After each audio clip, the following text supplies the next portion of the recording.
Welcome back. I haven't made a video in a pretty long time. Well, that's because I'm majorly pissed. Sorry if my recording is a bit weird. I have a really weird setup because I'm not at home right now. So, but I just got this in the mail. DentaQuest. Notice of data breach. DentaQuest works with, or used to work with, your health plan provider to provide your dental or vision benefits. We are writing to tell you about a data security incident. Your personal information was accessed by unauthorized individuals. The safety of your information is very important to us.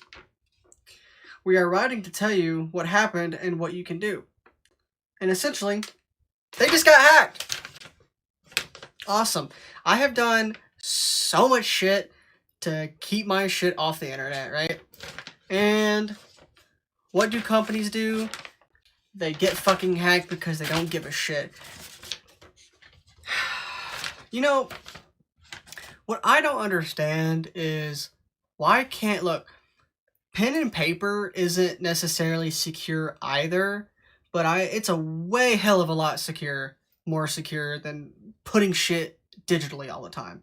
Like, why the fuck does my dental office need my social anyway? Maybe for tax purposes, but even then, it's ridiculous. My ID should be enough. So why do they need? A, why don't they need my social? And B, why can't it just be in paper, locked up in a freaking storage closet somewhere? Because that makes it so hard to get to. Like, nobody is going to do that. It's just not gonna happen. Unless some millionaire or, I don't know, some celebrity goes to that office, then there's just no reason to. Also, why? We should have laws for hospitals, just anywhere. If you don't need my social security number, if you need it for some reason, it needs to be in paper. And then after so long, you have to shred it. And I get it. Shredding stuff isn't necessarily secure either. But if the government wants something, they're going to get it, so that doesn't matter. There's no reason why somebody would take shredded stuff from somewhere. It's just not going to happen. It's just not. So, and here, okay, look. This is why I really wanted to make the video. What we are doing, yeah, because you're doing a whole hell of a lot. We are offering you identity monitoring services by Kroll at no cost to you for 24 months. Even if I signed up for it, what the fuck is 24 months going to do? What? Once your social is out there, it's out there. Bitch, you need to be protecting me for the rest of my life, because 24 months ain't shit. To help keep this from happening again, we engaged cybersecurity experts and provided more employee training. We also added new security measures and increased monitoring. I don't understand how companies can just offer a service and then they just don't get anything. Nothing bad happens to them because they fixed it. No, man, when shit like this happens, they need to be suited in the fucking ground. Okay. Kroll is an expert at helping people whose private data has been exposed. Yeah, they also sell your shit too. The identity monitoring services include credit monitoring, fraud consultation, and identity theft restoration. To start your identity monitoring services, visit blah blah blah with the code. Don't sign up for this. Whatever you do, do not sign up for this Kroll website. I know a lot of people have been getting mail like this. This is the reason why I'm making this video is because my parents, my little sister, everybody I know is getting this shit. Not even from this company, just every company. Phoenix, Arizona University was one. My dad got his shit leaked. Just a whole bunch of companies. Like, it's getting out of control. Like, if you're going to take people's social security number, then, I don't know, make it a law. Do something where there has to be monthly fucking audits or something. I don't know. But, like, it's ridiculous. And this shit could be completely avoided if shit just went back to pen and paper. Don't sign up for this. Because it's stupid. A, you're only getting 24 fucking months out of it. And B, you're just giving another company your fucking information to get leaked again. Like, that's just putting yourself at more risk. Why would you do that? It makes no sense. Yes, I'm going to put my shit into another website just to have my shit exposed again or possibly hacked. It doesn't make sense. So, I'm going to show you stuff you should do, which actually some of it they do go over in this letter, but it's not enough. Okay? It's not enough. So I'm going to show you what to do. Okay? I'm going to go ahead and go over it. I'm going to show you, well, I'm not going to show you this part, but you should sign up. If you don't already, which you should go to all 3 credit bureau websites and go ahead and create an account with your social security number. That way you have access to your credit at any time. You know, even when the moment I turned 18, I put all of that shit on freeze, even though I haven't had any credit or anything like that. What I'm going to show you in this video specifically, though, is a protection pin. Now, don't get scared, because I know a lot of people have heard rumors. If you opt in for a security pin, you can opt out at any time. The problem is if you are forced in. The government can actually force you into this pin protection program, and then you can't get out. After 10 years, you may write a letter to ask for removal, but it's likely just going to get denied. So, before getting forced onto this list, because if you join, they don't do checks again. So if you join yourself and then want to leave, you can still leave. And they won't make you. So, alright, let's get started.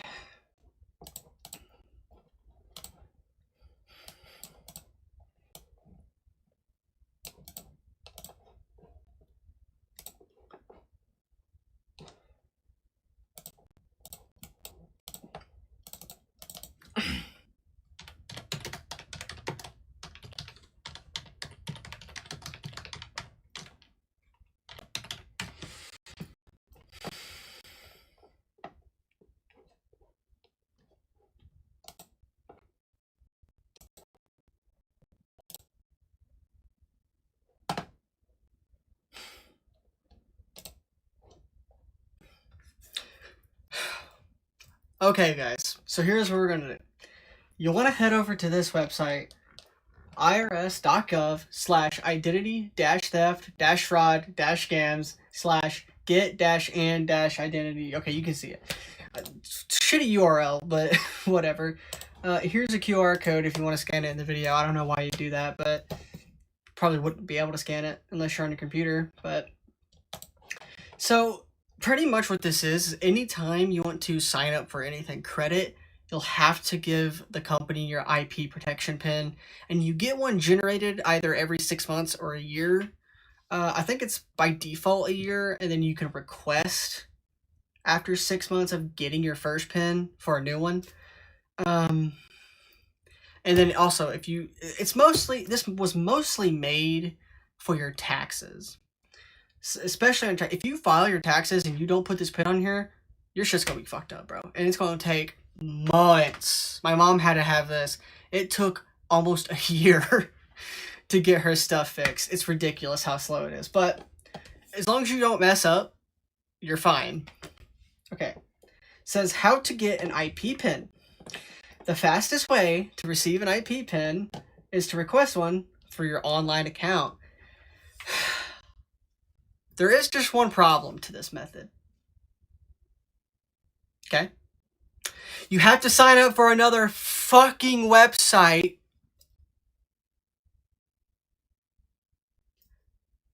to prove your citizenship. It's just, okay, this is the government website. Why the fuck can't they verify me? Why do I have to get my identity? Why do I have to get my identity verified by a third-party company? It makes no sense. Oh, it makes no sense, dude. Okay. This is if you have to do it online. I really recommend not doing that.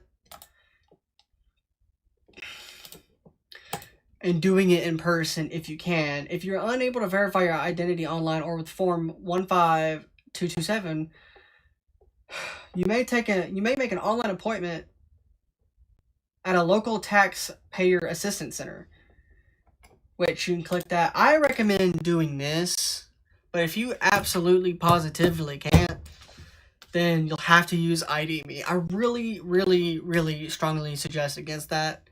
Please don't do it. Most tax services in your area will be able to do this for you. If you enroll in person, see, paper.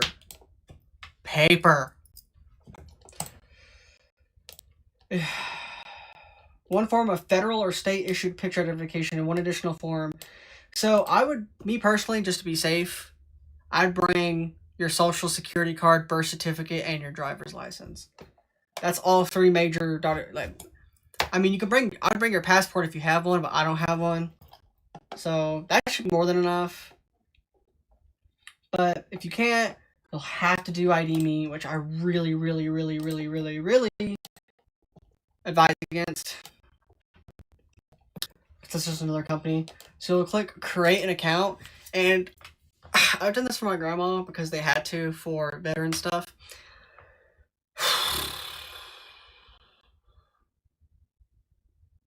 This website sucks. So, in my state, if you're under 21 or if you have an ID only, they print it vertically. However, most states always print it horizontally. So, if you're in one of those stupid states that does it vertically like me, getting your shit to scan is practically impossible. Like, it's just practically impossible.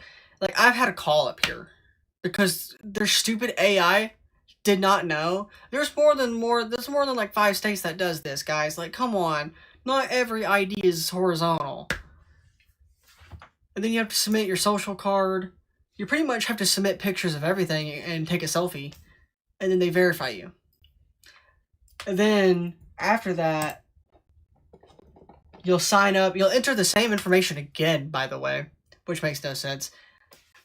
You'll enter just all that same information, typing it out after this. So I don't know why you even got to go through this company at all. But you do that, and then you'll get a code through the mail. That's how we did it last. But this past year they did it through email, so you'll likely get it through email. The first year my mom done it, it was through like actual USPS mail. But I don't know if that's an option because I haven't signed up for it. I'm going to be going in person. Screw doing any of this online. Please, I'm really begging you that you don't. But I'm just mad. I really just wanted to rant. I mean, it's just not acceptable, man. In like 24 months, what is that even going to do?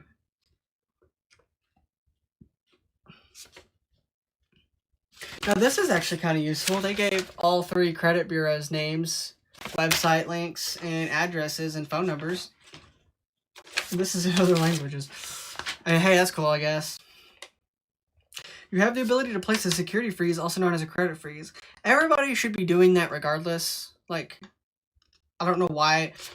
In my honest opinion, the moment you turn 18, your credit really should just be frozen by default. I don't know why it isn't, but it isn't.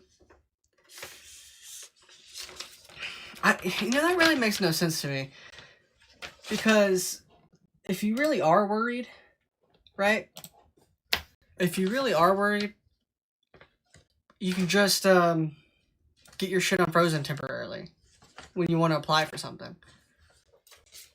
Or once you turn it off, it just stays off until you activate it again. But,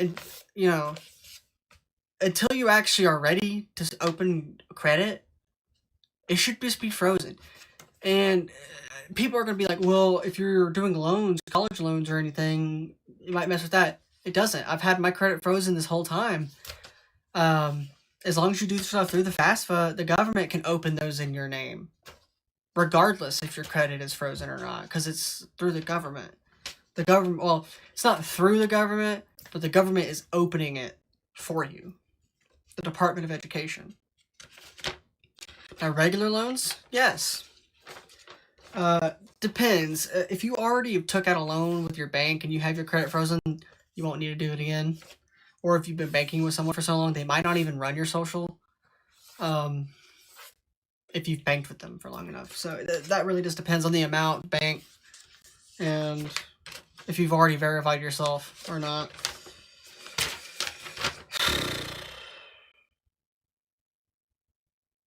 But yeah, don't sign up for this service, please. Like, just don't. Kroll. I haven't even really looked into them that heavy, but I wouldn't trust them.